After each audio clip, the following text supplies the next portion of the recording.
काल रात्रीचा गोंधळ काँग्रेसने ठरवून या कार्यक्रमाला रंगवण्याकरता, या कार्यक्रमाची पार्श्वभूमी तयार करण्याकरता केलेला कार्यक्रम आहे। ज्या प्रकारे त्यांच्या नेत्यांनी कॉलेज कॅम्पसवर हल्लाबोल केला, मारामाऱ्या केल्या, अत्यंत दुर्दैवी आहे। आणि सगळ्यात महत्त्वाचं की ज्या प्रकारे काही लोकांना हाताशी धरून एका विद्यार्थिनीचा दुरुपयोग करण्याचा प्रयत्न हा त्या ठिकाणी झाला, तेही उघड झालेला आहे। त्यामुळे अशा पद्धतीनं कालचा संपूर्ण जो प्रकार आहे हा काँग्रेसचं इव्हेंट मॅनेजमेंट होतं।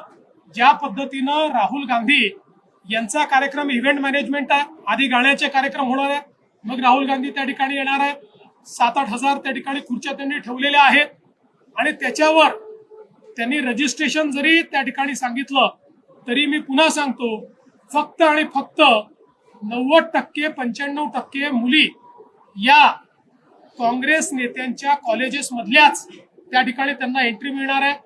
आता आमच्या नवनाथ बन्नी देखील काही पर्दाफाश केलेला आहे, कशा प्रकारे इव्हेंट मॅनेजमेंटच्या माध्यमातून पैसे देऊन काही त्या ठिकाणी मुलींना आणलं जात आहे आणि काही इन्फ्लुएन्सर्सला आणलं जात आहे आणि स्पेसिफिक सांगितलं जातं इन्फ्लुएन्सर्सला की राहुल गांधी आणि पार्टीबद्दल फक्त पॉझिटिव्ह हे तुम्ही टाका तर तुम्हाला पैसे देऊ, निगेटिव्ह काही टाकायचं नाही। त्यामुळे हा इव्हेंट आहे आणि हा जो राहुल गांधींचा इव्हेंट आहे त्या इव्हेंटचं प्रीकर्सर, त्या इव्हेंटला गरम करण्याकरता, त्या इव्हेंटला कुठेतरी जसं आपण पाहतो की एखादी पिक्चर रिलीज व्हायच्या आधी कॉन्ट्रोवर्सी उभी करतात म्हणजे पिक्चर हिट होतो, तशा पद्धतीनं कॉन्ट्रोवर्सी उभी करण्याचा हा प्रयत्न हा काँग्रेसच्या नेत्यांनी केलाय।